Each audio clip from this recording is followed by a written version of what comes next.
Good morning, everybody, and welcome back to another installment of Scott's Selections here for Thursday, March 12th. Before we get into today's plays of the day, quick recap of what happened yesterday. We ended up splitting once again on our two plays. We ended up winning with Indiana minus 14.5 as I ended up beating Nebraska pretty handily. The game was close for, I'd say, about the first 15 minutes. Then Indiana remembered who they were playing, and they absolutely blew them out for the rest of the game. Picked up a nice, easy winner there. However, we did pick up a loss with the Georgia Southern and Georgia State over, and that game ended up falling about 10 points short. We got it at 154.5. It ended up climbing up to 156.5, so we got some solid value on it. But unfortunately, Georgia State only shot 38% from the floor, and they ended up losing on their home floor to Georgia Southern pretty handily. But other than that, though, kind of crazy day in sports. You've had a lot of rumors about some sports being shut down. Hockey's still on hiatus. The NBA officially suspended its play for an indefinite amount of time, which sucks. But as of right now, college basketball games are going to take place, as well as the NHL. That could be subject to change. I don't really know how that's going to go, but I'm going to give out these plays, just assuming that these games are going to take place anyway. Hopefully they do. If there is no March Madness, that'll make me very disappointed because I find that one of the best times of the year for sports. But either way, we're going to dive right into the plays of the day. They're both going to be on college basketball, and these plays are in no particular order. The first play is going to be on Ohio State minus 1.5, which is available at minus 112 on DraftKings as they take on Purdue in the Big Ten tournament. Now, a couple reasons why I like Ohio State in this spot. First of all, Ohio State ended up beating Purdue in the only regular season meeting that they had this season by 16 points. Purdue is also in terrible form, despite the fact that it is only one game over 500 and has virtually no chance of making the NCAA tournament while Ohio State is still ranked. Purdue has been playing terribly lately as they have lost 5 of their last 7 games, and Ohio State, on the other hand, has been playing some really good basketball as they have won 6 of their last 8. So simply put, Ohio State has been the much better team all season long. Purdue's been struggling lately as it's barely over 500, and Ohio State has looked like one of the hottest teams in the Big Ten. I think all those are a recipe for disaster for Purdue. Now, I know that this game will be taking place in Indiana, which at first glance might favor Purdue. However, the Big Ten has already announced that they will not be allowing any fans whatsoever into the arena for the actual game. So there is going to be no home court advantage for Purdue, even though the game is in its home state. That doesn't matter. Both teams are going to be playing behind closed doors, and then you're going to pretty much just see what happens afterwards. It should still be on television as far as I know, but all I know is that for actual attendance, they will be virtually zero, with the exception of the broadcasters as well as some maybe members of the student band or something. I don't really know. It's going to be an empty gym, but either way, I think that will actually benefit Ohio State as they are just the better overall team. I know that Purdue won't be able to easily travel to, their fans, I should say, won't be able to easily show their support for the team because they won't be able to actually cheer during the game itself. I think Ohio State should win this game pretty easily. This game should be pretty low scoring, so it might be relatively ugly to watch. But at the end of the day, I just think Ohio State's the better overall team, and they've been playing better. So for me, first play is going to be on Ohio State minus 1.5, which is available on DraftKings at minus 112. Ohio State should win the game by at least 5 points. I think this line is way too low. It's already started to climb to minus 2 in some spots. I expect it to climb up to 2.5, even higher potentially as it gets closer to tip. But 1.5 still available on DraftKings, and I will take that all day to the bank. Now, the second play is going to be on a matchup in the Big East between Marquette and Seton Hall. And we like Seton Hall here, which is available at minus 3 offshore at minus 114. Now, it's kind of weird because this line is available market-wide offshore. However, on DraftKings, FanDuel, and Fox Bet, this game hasn't been updated yet, so I'm a little bit confused as to why that's happening. Based on offshore, though, it's mostly available at 3.5, but one offshore book still has it at minus 3. And overall, I think that is just a sweet line to take. So the second play is going to be on Seton Hall minus 3, which is available offshore at minus 114.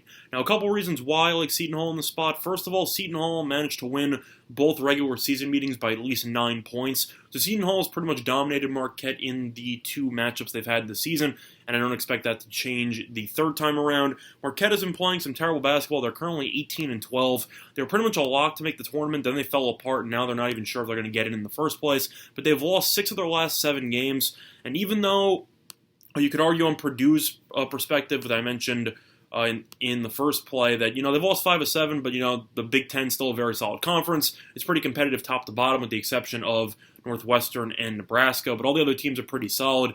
You can't say the same about the Big East. Big East is very top-heavy, a lot of really poor teams at the bottom, and Marquette has lost each of its last 2 games to DePaul and St. John's. Now, I know both games were on the road, but either or, you can't lose those games to the team with the worst record in conference play and the team tied for the second worst record in conference play. You can't lose those and expect me to believe that you're going to beat Seton Hall.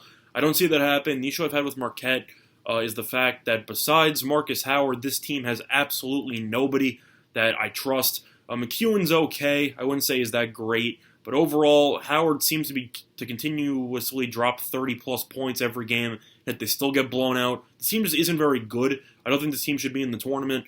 And the fact that they've lost 6 of 7 to some below-average competition involved there, I just don't really trust Marquette. Meanwhile, this team's actually played on February 29th. These teams actually played less than 2 weeks ago in Marquette, and Seton Hall still won by 9 points.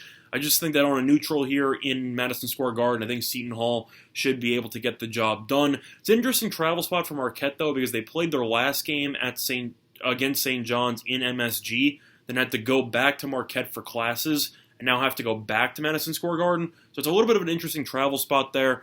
But for me, the issue I have with Marquette is that I just don't think enough people can make shots besides Howard.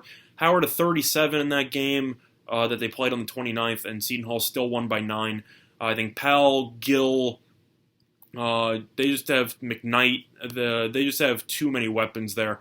Marquette's kind of a one-trick pony with Howard, and I think that the only way Marquette will win is if Howard drops about 40, and I don't see that happening. So for me, the 2 plays today, once again, are going to be on Ohio State minus 1.5, which is available on DraftKings at minus 112.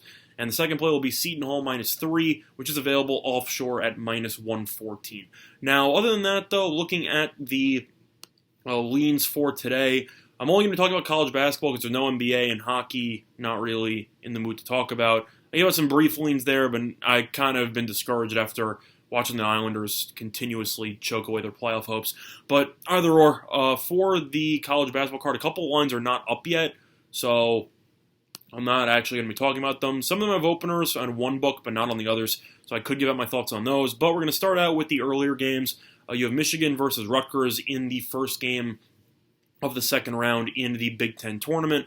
I'm going to lean to Michigan minus 2.5. Michigan's won both meetings against Rutgers so far this season. Even though Michigan has struggled lately, they have done really well in the Big Ten tournament historically, and I think they should be able to get the job done. They were able to beat Rutgers in Rutgers without Livers playing the last time these two teams played, and Livers is their best player. So I think Michigan should win this game. It will be close. I think it'll be low scoring, but I think Michigan should make some free throws late to win this game by about 5. So lean to Michigan on that one. Other than that, though, I'm actually going to lean to St. John's on the money line against Creighton here. I know that fans are not going to be a common theme in most of these conference tournaments, but St. John's is used to playing in MSG, and I think that they will play well against Creighton, who is going to be missing one of their best players. Zagorensky, one of the best players on Creighton, is out for the conference tournament, potentially longer. So with him out of the lineup, he's definitely the senior point guard leader, and I think Creighton will look out of sorts without him. Meanwhile, St. John's, despite looking terrible against Georgetown in the first half yesterday, did manage to rally and win. They blew them out in the second half, outscored them by about 20. But I think there's a reason why the number 7 team in the country is only favored by about 3.5. I think St. John's is going to win this game outright. I would fade Creighton until further notice because Zagorensky is actually that important to that team. But for me, I'll lean to St. John's, and they should be able to get the job done. This game will be close. They could potentially choke it late, but I think St. John's should be able to have a lead at some point in the second half. And at a dog price there, I think that they're definitely an attractive dog to look at.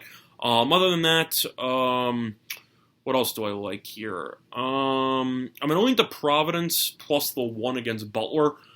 Providence, even though Butler is ranked and Providence is not, Providence has been just on a tear over the last couple of weeks. They've been rolling.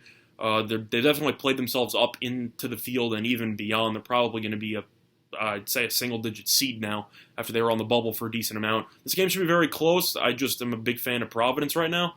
A lot of depth. I think Cooley's a fantastic coach. I'll lean to Providence on that one. What else? Other than that, I'm going to lean to Kansas minus 11.5 against Oklahoma State. Oklahoma State barely beat Iowa State yesterday, and now they have to play for the second straight day against Kansas. Kansas has smacked Oklahoma State on both occasions. Simply put, Oklahoma State just can't guard Azubuike, and I think Azubuike should have a big game. Dotson's also too quick. I think the game might be close for a little while, but I think Kansas will just smack him in the second half. So lean to the Jayhawks on that one. What else do I like here? Sorry, just looking through the rest of the card. I think that's pretty much it for my thoughts on the card. Sorry, just doing one more look through here. What else do I like? And that's pretty much it. I was going to lean to Iowa because I think that line's pretty fascinating at 1.5, and Minnesota had to play yesterday. But either or, that one looks a little bit sketchy to me. Iowa doesn't play good enough defense for me to actually trust them on a regular basis. So I'm personally going to pass on that one. Not really. I'd have to lean to Iowa if I had a choice, but I'm not really going to touch any of those. Other than that, though, I'm actually going to lean one more. I'm going to lean to Kent State. I find that one pretty fascinating as they are going to be taking on Ball State. And I think that line's pretty fascinating considering the fact that Ball State ended up winning its division in the conference, and Kent State had to play in the first round of the tournament with a 9-9 conference record. Yet Kent State is favored in this game. So I find that a bit fascinating. That line that looks a bit peculiar to me, and I think that's pretty telling. So for me, I'll lean to Kent State as a small 1-point favorite, and they should be able to get the job done. Lastly, since this line has actually just been updated, I will actually lean to Indiana Pick'em. I thought about giving it out as a potential play today, but it's not available on practically every sports book, so I haven't really thought about giving it out. But I'm definitely going to have some personal money on Indiana to beat Penn State. Penn State's been a disaster if you've looked at them over the last couple of weeks. You know, Indiana, despite winning yesterday and having to play, they pretty much benched a decent amount of people late as they ended up blowing out Nebraska by 20+.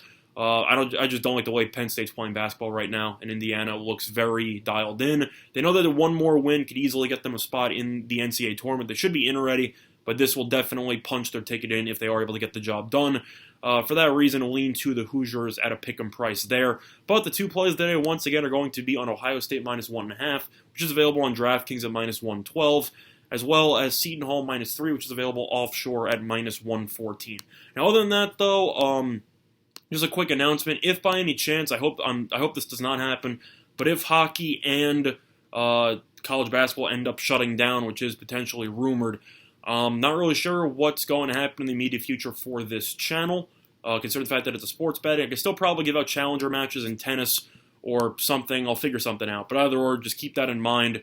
Hopefully everything works out. Hopefully, this virus ends up blowing over relatively quickly. Definitely will not be the case, but hopefully, something like that happens. Other than that, though, that's going to do it for this installment of Scott's Selections here for Thursday, March 12th. Good luck to all of you and your respective bets today. Bye, everyone.